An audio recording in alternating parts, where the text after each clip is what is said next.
waraanni biyya nagaa keessoo eeguun hojii isaa miti. Sanaa miti. Inni waan ga'eef gaafatama kennameef jira. Anatu si caalaa nagaa keetii beekan sun hin hojjetu. Uummatichi nagaa isaa argadheeraa, nagaa dhabeeraa, rakkadheeraa na caalaa waa'ee nagaa koo ka beeku hin jiru. Uummata keessatti nagaa ka tiksu ka jalqabaa uummatichuma mataa isaati. Sirni nagaa kana tiksu jiraachuu qaba. Sirni nagaa kana tiksu yoo hidda gadi fageeffate gadi hin dhaabbatiin nama dhuunfaas haa ta'u gartuurraa ka'e uummaticha harka yoo hin galii waa'ee nagaa suni nagaan jiraachuu hin danda'u. Aangoo olaanaa akka qabu uummatadha. Sirna bulchiinsaa isaa ka isa bulchu mootummaa isaa filachuun yoo ammoo dirqama inni itti kenne suni heeraan jiru sana bahuu fi didammoo irraa buusuu ka danda'u uummata. Nagaan bu'uuradha waan hundaafu. Jiruu jireenya dhala namaa fi murteessa. Wanni cufti nagaan dudduufa. Nagaa boodadha dhufaa jechuudha. Wanni hundumtiyyuu. Jaalbatteen fagoollee hin deemne kun Finfinnee maa ba'ee lafuma dhalate dhaqee achitti ajjeesani.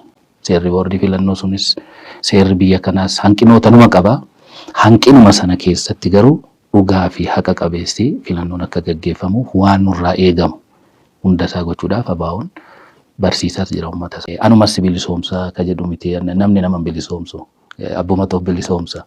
Anumas bilisoomsaa ka jedhu miti namni nama bilisoomsu abbumatu bilisoomsa. Anumti qawwee qabadhee anumti qofaas bilisoomsaa miti akeekisa. So uummata keenya barsiisna dammaqsina then hidhatee ufaa bilisoomsu isa kanarratti liid goona isa jedhudha. Politikaa biyya kanaa keessatti qabsoon karaa nagaa hin ulfaata. Qabsoo hidhannoo utuu hadhoofti mi'oofti jedhanii waan qabsoo kana. Maaliif jireenyi isaa hin addaa hin ulfaata.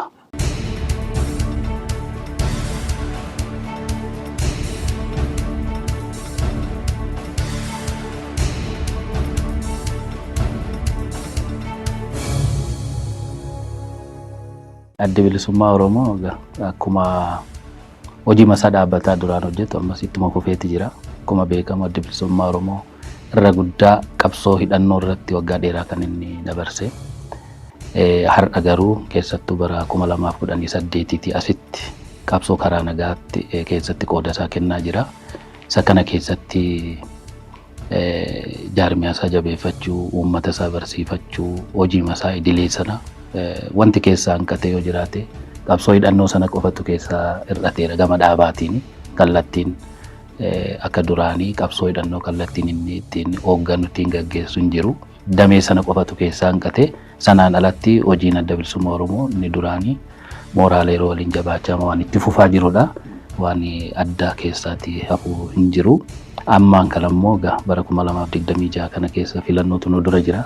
Isa kana keessatti adda bilisummaa Oromoo qooda ni kenna inni hirmaata. Kanaafis qophii gochaa jira. Kaadhimamtoota qopheessaa jira. Already xumurateeras. Settaanuuf kaampeenii taasifamuuf haala jiruuf qophiimatti jira. Isa kanarra jira ammatti. Obbo Baatireen Filee waan ijoollummaa, waan dargaggummaa qabsootti yoom seenan waan barnootaa kana meenutti yuunivarsiitii Finfinnee waggaa 4ffaa siivil injiinaringii osoo barattanuu dhiistanii gara qabsoo goota 20 dura gara waraanaa akka deemtan qubanii qaba. Mee seenaa ijoollummaa kaasee jiru nutti maal yaadachiisa? Seenaan ijoollummaa waanuma gabaabaadha yookaan koo tokko barnoota inni lammaffaan immoo garuma qabsoo hidhannooti kanuma lamaanii sanuma keessa naannaa seenaan koo. Bakki inni itti dhaladhe godina Horroo Guduruu Wallaggaadha. Aanaa Horroo irratti dhaladhe. Mana barnootaas achumatti baadiyyaa keessatti jalqabe. Haayiskuulii kana ni xumure Shaampu. Haayiskuulii Shaampuutti baradhe achitti xumure 1989 akka biyya kanaatti. Eegisuni 1990 yuunivarsiitii Finfinneen seenee kana booda achi ture. Bara 1990 sadii egaa sochii barattoota yuunivarsiitii irra ture waliin 1992 akkas bosona Baalee achi deemeen ture yeroo sana barattoota waliin yuunivarsiitii irra jira waan ta'eef egaa achi deebinee magaalaa guddittii Oromiyaa Finfinnee irraa Adaamaatti geeddarre ka jedhu tokkotu dhufe sana waliin wal qabatee sochii barattootaatu ture. Achi keessa turre egaa sanarraatii kan ka'e xiqqoo nu barbaaduu dhufe nama hidhuu dhufe hin baqanne. Magaalaa Finfinnee keessaa baanii jechuudha. Egaa nu jalama deemanii nu qabanii qabamee waggaa 1993 akka biyya kanaatti nan hidhame. Sana booda aga filannoo 1997 isa filannoo jalqaba kan ho'e tokko haga sanatti Wallagga Bahaarran ture Jaatoo gara waggaa almost waggaa 5 akkasuma hidhaan ture. Beellamni hin jiru, homti hin jiru, numa teessa. Sana booda guyyuma tokko baanuun jedhanii filannoo jala nuti nama hedduudha. Achi eegin baheesi dikkoo barnootatti deebi'us yaale hin taane eessa turtee ragaa fi maalirra turtee akka jedhu kun waan poolitikaa wal qabsiisanii fi isa sanarratti didame. Achiin boodas dikkoo barbaaduun itti fufe warri mootummaan EPRDF nu barbaade baay'ee nu rakkisennaani gara qabsoo hidhannootti seenee sumaatiin nan deeme. Egaa agan deebi'ee 2018 biyyatti deebi'utti yeroo bilisummaa Oromoo biyyatti deebi'ee agasunitti sololoon ture. Gara waggaa 10 meeqa bakkas qabsoo hidhannoo irraan ture. Achittis political command irraan ture. 2018 booda seegiin as dhufee itti gaafatamaa adda bilisummaa Oromoo ta'ee Naqamtee irraan ture. Wallagga Bahaa waajjira adda bilisummaa Oromoo achirratti ture. In turres achiis walga'iidhaaf asuma waajjira muummee Gullallee kana dhufennaan asumatti na qaban ammoo. Ana booda bakka garaagaraa nageessanii xumura irratti xollaa nageessanii naga namni hedduudha bara sana. Achiis bahee achuma waajjiratti Naqamtee deebi'ee achiis deebi'ee dhufee waajjira muummee Gullallee irratti damee ijaarsaa irraan ture. Asiis ammoo nu qabanii garuma Buraayyuu kanatti nu guuranii Buraayyuu irraa manni murtii yeroo lama na gadhiise. Yeroo nama baay'ee yeroo sana Jaalabdiin faas qabamaniiru. Jaalabdii dubbisuu dhaqnaani isinuu dhuftanii isin barbaannaa jedhanii achumaan nu qabanii achi gara Boorana nageessanii Sololoo tureera namni kun waan ta'eef mee gara kana waan isaa qorannaa ka jedhu shakkiin isaanii yeroo sana qunnamtii waraanaa durumaa as ture waan ta'eef hin qabamayyuu ka jedhu tokko waan qabaniif gara sana Boorana nageessanii gara waggaa tokko oliif buufata poolisii godina Booranaa irraan ture. Taama xiqqaa ganaa kan tokko keessa.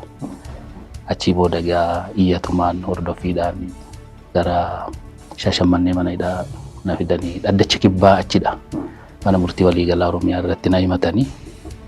Sana booda gara lubbuu namaatiin na himatanii egaa dur nama ajaja isaatiin nama fixeera ka jedhu tokko. Sana booda waggaa 10 natti murteesse manni murtii waliigalaa Oromiyaa jechuudha. Bakka bu'ummaatiin egaa mana murtii federaalaa ka olaanaa sana bakka bu'eetti ilaala yeroo sana dhaddacha kibbaati. Oliyyata fudhadhee egaa oliyyataan federaala irraati. Dhaabni kuni addatti waan namni kuni godhe hin jiru. Dhaabni immoo akka dhaabaatti labsii paarlaamaatiin ta'een biyyatti seeni waan ta'eef labsii sanarra darbamee himamuu hin danda'u. So addatti nama kanallee kanaan himachuu hin dandeessanii ka jedhu yeroo sana kanaan manni murtii federaala irraati oliyyataan dhimmisaa akka deebi'ee ilaalamu jedhee murtoo sanan diige. Deebi'ee egaa dhaddachi yaa jijjiiramuuf jedhamee dhaddacha jijjiiranii ilaalamee akkan hin himachiisuutiin gadhiifame. Akkanaan dhufee amma immoo deebi'ee gara almost waggaa 2 ta'een si'a asuma waajjiruma adda bilisummaa Oromoo muummee irraan hojjechaa jira damee siyaasaa irraa. Kanuma agiseenaa bishuma kana keessa naannoo. Kana keessa naanna'ee barnootaaf qabsoodha. Kun waan salphaa miti. Obbo Baatireen waan qabsoo hidhannoo waggoota 10 wayiidhanatti fakkaata tilmaamaanii akkamiin yaadattu sana gara Sololoo ka jettan? Egaa qabsoon hidhannoo nu ulfaata. Infaakti waan ulfaataadha. Egaa bu'aa baay'ina achi keessatti si mudatu haalli jiruu jireenya kee wanti sirraa hir'atu hedduudha. Haa ta'u garuu ammoo wanti sun utuma miidhamtuuyyuu utuma rakkattu sitti mi'a. Qabsoo hidhannoo utuma dhoofti mi'oofti jedhanii waan qabsoo kana. Maaliif jireenyi isaa hin addaa hin ulfaata. Maaliif ati yeroo hundaa wanti ati keessa ooltu wanti ati keessa bultu akkaataan jireenya kee hundumtuu waan of eeggannoo fi qormaataan guutamee fi waan barbaadu waan feetu hundumaa ofirraa lakkifteetu Este garuma qabsoo sanatti fuulleffatta. Waan barnootaa yaaddu, jireenya koo boruu jettee yaaddu, maatiin horadha jettee yaaddu, jasti lubbuu koo kenneera jettee waanuma qabsoo sanarraati kanaaf wanni biraa waan ati irreeddu hin jiru. Naan uffadhaan jettu, nyaata akkasiin barbaada hin jettu, waan argattee nyaattaa, waan argatte uffattaa. Yoo dhabde sammuu miilaan deemtaa. challenge isa guddaadha. In beelofta, in dheebotta. Utuma maallaqa qabdullee in beelofta. Maaliifi bakki itti argattee bitattuyyuu bakki itti waan san argattuyyuu ulfaata. Maaliifi egaa mootummaan waan cufa karaa hunda sitti cufuudha barbaada mitiire. So jireenya kanarra rakkattee waan nyaattu waan dhugdu dhabdee akka qabsoon sun badduudha barbaada mootummaa. Ati ammoo beela sana obsitee waan bitachuu dandeessu ta'uu humna ittiin dhabiin garuu bakka bitattuu dhabdee karaatti argattuu dhabdee yeroo ati beeloftu jira. Bishaan baattee yeroo ati dheebottu jira. Maaliifi ammaan kana bishaan kana yoo dhugdee fixte booroo maaltu na budataan beektu. Stand by waan ta'eef yeroo hunda in ulfaata jireenyichi. Garuu ammoo inni kun guddoo sitti hin dhaga'amu yeroo sanatti. Maaliifi ati ummata koof lubbuu koo kenneera jettee waan jirtuufi waan akkas jireenya akkasitti ulfaatu sitti hadhaa'u kanatti ummata koof jedheeni waan jedhumoo si keessa waan jiruufi sabboonummaan sun baay'ee gadi fageennan si seene waan jiruufi sitti tola. Otoo sitti hadhaa'u sitti mi'aan qabsoo isa kanadha jechuudha. Kana keessa dabartaa kanarratti ammoo egaa namnati waliin jirtu namnati waliin haala kana keessa dabarsitu kuni har'a waliin jirta boorsi biraa qofa digaree lola jiraa dhukkubsataa boruuf biraa dhabda tuma waliin teessu si biratti yeroo namni lubbuun isaa darbu argita yeroo inni nagaa si dhaammatee waa dhaamsa si dhaammatee si harkatti yeroo lubbuun isaa argita yeroo inni madaa isaa ta'u bifa garaagaraatiin si harkatti rakkatu argita. So inni kun hundumti isaa sammuu kee keessatti waan uumu qaba. Kanaaf challenge isaa ulfaataadha garuu ammoo sitti tola. Sitti tola jetti akkaataatti as hawaasa keessatti jiraattu miti yeroo qabsoo keessa jirtu jaalalli jiru kabajaan jiru wala maraarfannoon jiru addadha waan jaallummaa jedhan suni adda sammuu kee keessaan bahu mukti ati jala teesse bakka ati teesse haasoftee hundumti isaa imeejiin isaa mataa kee keessaan bahu jechuudha. Bakka itti baratte bakka itti dhalatte nama waliin dhalatte guddatte caalaa memooriin isaa isa sanatu mataa kee keessa jira. Maaliifi waan lama waan si dhukkubuu fi waan si gammachiisu lamaansaa waliin deemsifta waan ta'eef guddoo sitti tola utuma si dhukkubu na challenge isa guddaadha. Egaa shamarranis keessa jiruuf jireenya shamarranii kun ammoo hin beektu uumamaanis challenge isaan qaban jira. So kadhiiraa caalaa yeroo shamarran wareegamtee argitu faati feelingiin sitti dhaga'amu addadha. So na waan baay'ee memorii guddaa qaba qabsoonni dhannoo. Inni addaasi ammoo hin mi'aasu. Addaasi hin mi'aasu. Otoo addaa'u sitti mi'aachu. Gara waan filannootti akka adeeminuuti tarii addi bilisummaa Oromoos qabsoo hidhannoo sanarraa gara qabsoo karaa nagaatti deebi'ee jira. Waan sun immoo garaagarummaan isaa akkamidha? Filannoo sirriidha wantichi yaada kana lamaan akkamitti walitti firoomsitanii ilaaltu? Egaa amma qabsoo jechuun addi bilisummaa Oromoo qabsoo karaa nagaarra jira. Qabsoo karaa nagaa keessaati inni tokko filannoon isa tokko. Malee filannoon isuma kana qofaadha qabsoon karaa nagaa jechuun dandeessu. Innis bal'aadha qabsoon karaa nagaa sunis garuu ammoo inni xiqqaanii fi utuu ta'ee inni silaati bu'aa guddaa qabu filannoo kana yoo inni kun ta'eetti milkaa'ame haalli jirus bareedaa ta'ee deeme gaariidha. Garuu ammoo adda bilisummaa Oromoodhaa fi haalli biyya kanaas poolitikaan biyya kanaas maal akka fakkaatu muuxannoo waggaa dheeraa waan itti qabuu fi isa kana sirriitti nu hubata. Challenge hin jira guddoo ulfaataadha. Poolitikaa biyya kanaa keessatti qabsoon karaa nagaa ulfaata. Isuma ulfaatu kana keessatti garuu haala yeroo kanaa waliin isa kanatti seentee haalli dhiphaan ta'us kana bal'ifachuun dhiibbaa gochuun karaa nagaatiin jijjiiramni tokko akka inni dhufu taasisuun barbaachisaadha. Gaafa addi bilisummaa Oromoo qabsoo jalqabee fi har'i gargari. Akkaataa itti uummati yaadu dammaqinsi uummata kanaas sadarkaa sanarra jiru bakka sanan jiru. Gaafa an Oromoodha namni hin jenne sana qabsoon jalqabee gaafa sana karaa nagaatiin qabsoo goonatoo jetteen ulfaata. Maaliif uummata sana barsiisuun dandeessu sirna sanas si dhowwa. Uummata sana dammaqsuudhaaf sirnicha si dhowwa. Kana dadhaban innaan gara of ittisaa uummatichachisaa uummata keenya dammaqsinaadha qabsoon hidhannoo ka jalqabeeyyu. Uummatichi karaa nagaa barsiisuu hin dandeenye keessa deemnee rakkoo uummata kanaa nagaatiin akka furamuuf mirga isaa akka falmatuuf uummaticha dammaqsuu hin dandeenye namooti kana hojjetanii wareegama guddaa kaffalanii hayyoota hedduu lubbuun isaaniitti darbe kana gochuun waan hin danda'amneef ofis ittisaa uummata keenyas ittisaa haa barsiifnu ummatichaadha. Akeeka qabsoo hidhannoo jalqabu gaafa jalqabu ummata keenya dammaqsine innumti qooda kennuu qabu kennee mirga isaa falmatee ofaa bilisoomsuudha malee anumti qawwee qabadhee anumti qofaa si bilisoomsaa miti akeekisaa. So ummata keenya barsiisna dammaqsina then hidhatee ofaa bilisoomsu isa kanarratti liid goona isa jedhudha. Isa kanarratti jalqabe malee anumas bilisoomsaa ka jedhu miti namni nama bilisoomsu abbuma tokko bilisoomsa. Garuu ati daandiitti argisiisuudha. Qabsoon hidhannus isuma sana. Haa ta'u gaafa sana kan hojjetame suni deemsa keessa bu'aa argisiisaa dhufeera. Bu'aan argamsiise injifannoon argame sun ammoo bal'aa. Fakkeenyaaf biyyuma Oromiyaa jettu kanayyuu eessaa dhufe? Wareegamumaan dhufe. Afaanatti anaafatti naasofnu kuni ka reediyoo cabsadhee dhoowwamaa ture bee. Har'a garuu waliin teenyee istuudiyoo keessatti haasa'uu jirra, ittiin barachuu jirra. Sadarkaa yuunivarsiitiitti, sadarkaa PhD'tti illee kan namaa ture barnooti kun afaan kun.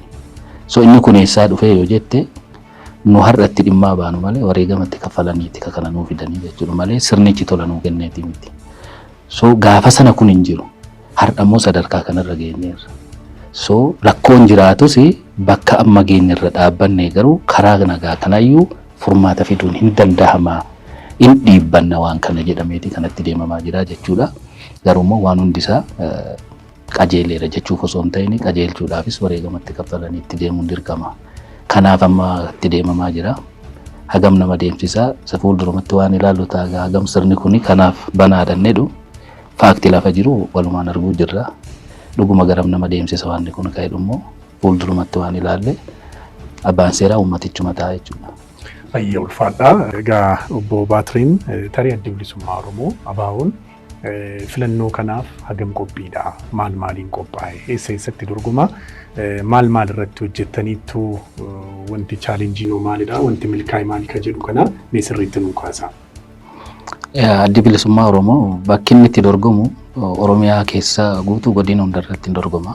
Egaa konstituensii hundarratti yoo mijachuu baates akka godinaatti garuu godinni Oromiyaan keessa jiru keessatti bakki itti ABO'n hin dorgomne hin jiru.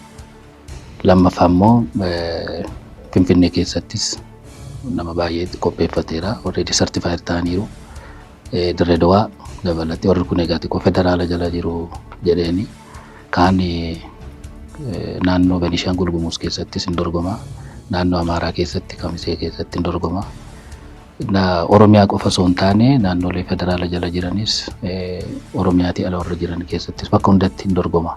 Garuu egaa konstituensii hundarratti nama qopheeffateera ni jedhu haala jiru walii wal qabsiiftee olaalte si rakkisa. Inni kunis maal inni tokkoffaa haala nageenyaa walii wal qabateeti.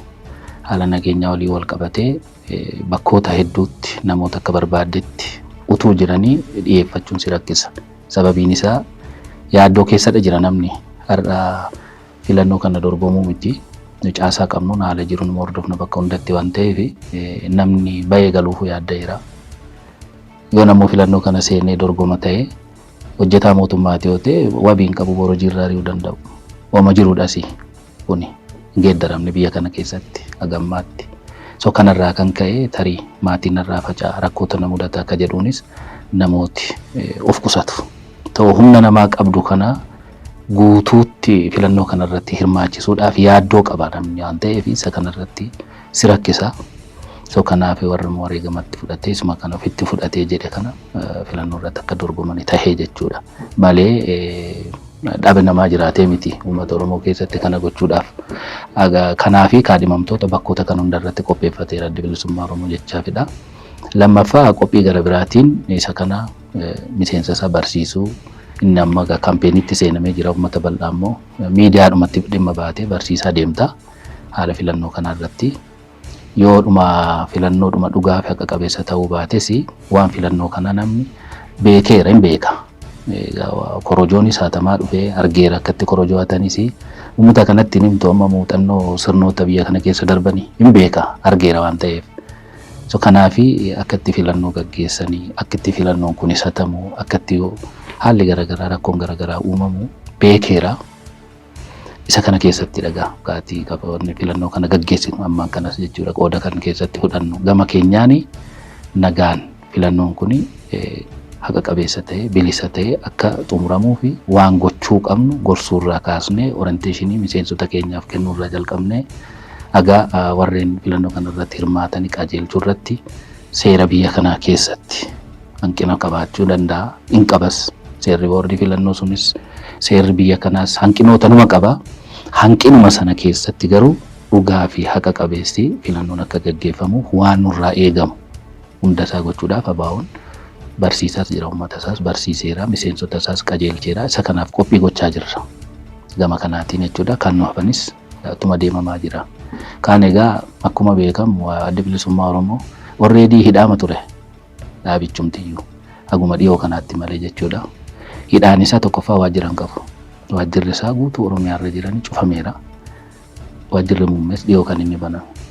Hogganooti dhaaba kanaas hidhaa turanii aga hayyu dureetti dabalatee hidhaa mana keessaa ture. Hayyu dureenis hundi keenya hidhaama keessa turre baane. Haa ta'utii garuu ammuma kanaayyuu sochootee bakka barbaade geessee hojii kee hojjechuu hin dandeessu. Deemtuun qabdu. Kun immoo maali? Arginee irra qabatamaatti jaalbatteen fagoollee hin deemne kun Finfinnee maa ba'ee lafuma dhalatee dhaqee achitti ajjeesani. Eenyu ajjeese? Nami gaafates hin jiru. Mootummaan kana gaafates hin jiru. So isa qofaa miti ganni boldiliin beekama nama beekamudha ABO keessatti waan ta'eef malee nama hedduutu lubbuun isaanii darbe. So kanaaf sochiin kee daangeffamaadha. Bakkuma jirtutti. Eegalee inni kuni wabii hin qabdu. Kanaaf jecha dhaabichumtu akkuma hidhaati. Amma gaadiqqoo tokko filannoo hidhame ammas fuulduratti hagam deemamuu danda'an jedhu ilma laalla. Fuulduratti garuu ammoo miidiyaattis ba'uun miidiyaatiinis uummata fiitti waan jiru dhaammachuun imaammata kee sagantaa qabdu uummatichaaf ifa gochuun isa kana jalqabeera adda bilisummaa Oromoo. Kana miidiyaa garaagaraa irratti kennuu jiranii maaliif akka deemamu Oromoof maal yaada, saboota biyya kana keessa jiraniif maal yaada, biyyi kun yoo maal taate nagaa argatti isa jedhu kana isa kana hundarratti sagantaa qabu ifa gochaa jira manifestoosaa. Kanas barsiisuu jalqabeera. Kunis ittuma fufa. Egaa chaalenjii ma jiru keessatti isa kana jalqabnee jirra jechuudha. Baay'ee guddaa galatoomaa.